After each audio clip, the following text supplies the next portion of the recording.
ओ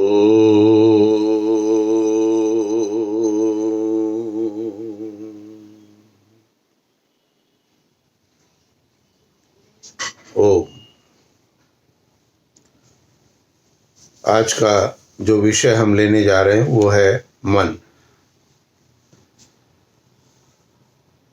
हमारे जीवन के अंदर सुख और दुख दोनों का ही समावेश रहता है और प्रत्येक व्यक्ति सुख को चाहता है। यदि किसी को पूछे भाई सुख और दुख में आपको क्या चाहिए, तो कहेंगे सुख चाहिए।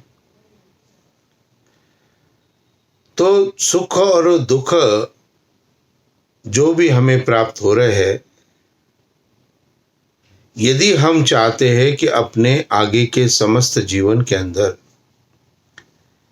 केवल सुख को, आनंद को प्राप्त करते रहें, तो इसके लिए हमें इसके ऊपर चिंतन करना चाहिए कि वह क्या प्रक्रिया है, किस प्रकार से हम अपने मन को एकाग्र कर सकते हैं। यहाँ पर मन की एकाग्रता की चर्चा मैंने इसलिए की है क्योंकि मन एव मनुष्याणाम कारणम बंध मोक्षयो। मन ही मनुष्य के बंधन और मुक्ति का कारण है। आपको यदि सुख प्राप्त हो रहा है, आनंद प्राप्त हो रहा है, तो ये आपके मन के कारण है। और यदि आपको दुख प्राप्त हो रहा है, कष्ट प्राप्त हो रहा है, तो ये भी आपके ही मन के कारण है। अब मन क्या, इसको समझ लीजिए। तो मन को समझने से फिर शायद आप उस दुखों से अपने आप को दूर कर सकोगे। तो कहा कि मन जो है, जो एक सत्ता हमारे अंदर है, जैसे हमारे अंदर आत्मा है या जिसको हम कहते हैं जीवात्मा है, और एक मन है। और मन क्या करता है, मन जीवात्मा के जो भी विचार आते हैं, क्योंकि जीवात्मा या आत्मा एक चेतन सत्ता है, तो जो भी विचार आता है वो हम कहते हैं हमारे मन में विचार आया है। वास्तव में मन में नहीं आता है, क्योंकि मन एक जड़ तत्व है। तो जो विचार आता है वो आत्मा में आता है। अब आत्मा में विचार आया तो वो कार्य रूप में परिणित कैसे होगा? आत्मा अपने विचार को मन में देगा, और जब आत्मा अपने विचार को मन में दे देता है तो हम कहते हैं मेरे मन में ये विचार आ गया। अब मन क्या करता है? उस विचार को, मन उस विचार को आगे इंद्रियों को प्रेषित करता है। अब यहां पर दुख की प्राप्ति कब होती है और सुख की प्राप्ति कब होती है? आत्मा में जो विचार आया, उस विचार को मन को दिया, और मन ने यदि तुरंत इंद्रियों के माध्यम से कार्य कर दिया तो दुख प्राप्त होगा। और आत्मा में यदि विचार आया, आत्मा ने अपना विचार मन को दिया, और मन के उस विचार को अपनी बुद्धि से हमने उसकी विवेचना करके फिर कार्य में परिणित कर दिया, तो हमें सुख प्राप्त हो गया। ये प्रक्रिया हर पल हर क्षण एक चलती रहती है, और इसी प्रक्रिया के अंतर्गत जब हम अपनी बुद्धि का प्रयोग, उस विचार का करने का प्रयोग को नहीं करके केवल मात्र मन के माध्यम से इंद्रियों से कार्य करना प्रारंभ कर देते हैं, तो उसमें हमें सफलता प्राप्त नहीं होती है। तो मन जड़ तत्व है, किंतु यह कार्य कैसे करता है? अब जड़ है, अब जड़ तो अपनी जगह ही रहेगा ना, जड़ कुछ कार्य तो नहीं कर सकता है। लेकिन जड़ कैसे कार्य करता है?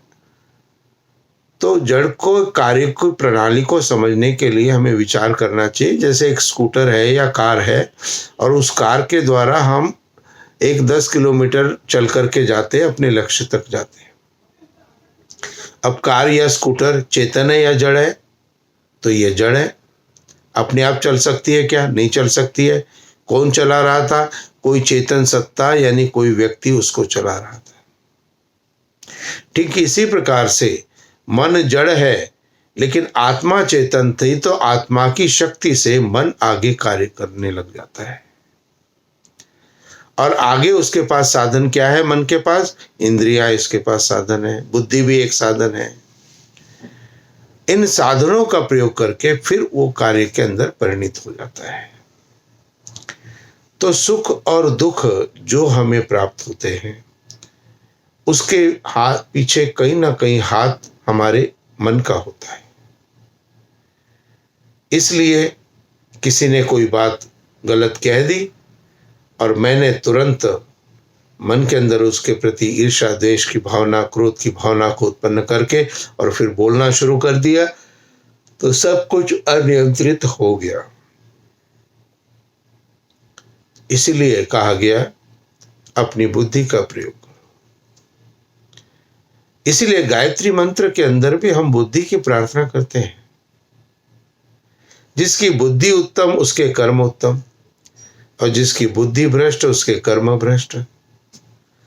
कोई भी व्यक्ति जो कोई गलत कार्य करता है, यदि उससे पूछते हैं, कहते हैं कि भाई आप बहुत अच्छे व्यक्ति थे, आपने गलत कार्य कैसे कर दिया, वो क्या कहता है? वो कहता है जी दिमाग खराब हो गया था, दिमाग से विचार ही नहीं किया। तो निश्चित रूप से हमारा जो मन है, ये मन एक जड़ तत्व है जिसका नियंत्रण आगे इंद्रियों को करना है। अब मन कितना भी बुरा कर्म करना चाहें, और आप यदि इंद्रियों को नियंत्रण में रख सकते हो, तो आप पाप कर्म से बचे रहते हो, बुराई से बचे रहते हो। आपके मन में गुस्सा आ गया और आपने कहा कि गुस्सा अब करना है, मैंने सामने वाले से बोलना है, अब शब्द बोलने हैं, लेकिन आपने उसी समय सोच लिया मैंने मुंह नहीं खोलना है, मुंह बंद। अब अंदर तो हो रहा है उद्वेग, और ध्यान रखें अंदर का उद्वेग क्षणिक होता है, थोड़े समय के लिए होता है। जैसे कहा जाता है कि कोई व्यक्ति यदि सुसाइड करने जा रहा हो, यदि उसको थोड़े समय के लिए रोक दे तो उसका विचार बदल जाता है। कोई भी व्यक्ति पाप कर्म के प्रवृत्त हो जाता है, यदि थोड़ा समय गुजर जाए तो उसका पाप कर्म से उसका चिंतन भटक जाता है, अलग हो जाता है। तो क्षणिक मात्र अपने आप के नियंत्रण को करना, वो है मन को नियंत्रण में करना। और मन किसे कहा गया है? जैसा खाए अन्न वैसा बने मन, जैसा बने मन वैसे बने विचार, जैसे बने विचार करते वैसे व्यवहार। अन्न बहुत अधिक प्रमुखता के साथ आपके मन पर अपने सही और गलत प्रभाव को प्रेषित करता है।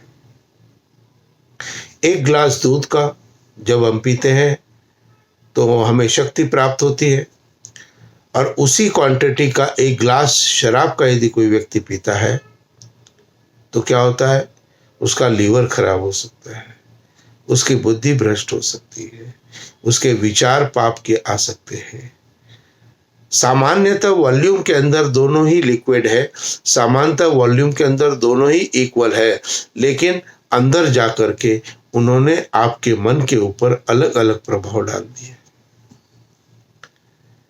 इसीलिए अन्न के ऊपर जो भी आप ग्रहण करते हो उसके ऊपर अपना चिंतन करना प्रारंभ करो। इसीलिए कहते हैं सात्विक अन्न और शाकाहारी भोजन।